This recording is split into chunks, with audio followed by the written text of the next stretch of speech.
Welcome to our daily devotional series, The Daily Herald. I pray that these messages will come to you as an encouragement and a reminder to be heralds of the Lord daily. God bless you. The Youthful Jesus, August 9.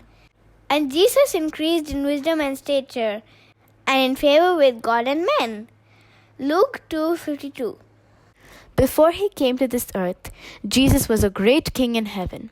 He was as great as God, and yet he loved the poor people of this earth so much that he was willing to lay aside his kingly crown, his beautiful robe, and come to this earth as one of the human family. He could have come to earth in such beauty that he would have been unlike the children of humanity.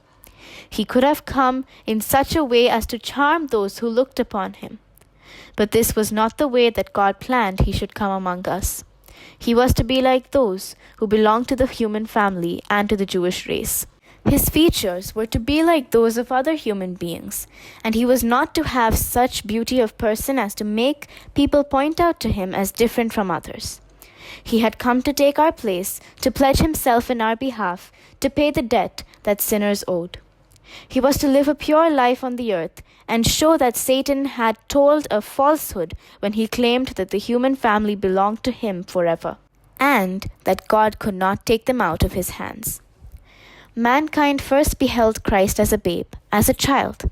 His parents were very poor, and he had nothing in this earth save that which the poor have.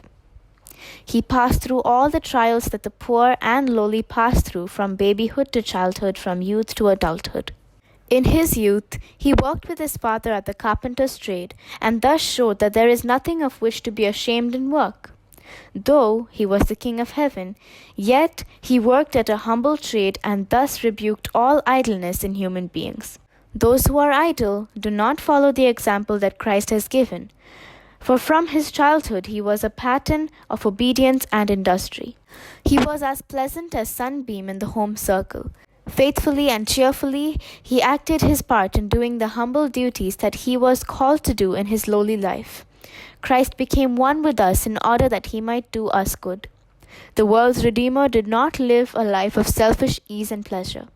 He did not choose to be the son of a rich man or to be in a position where people would praise and flatter him.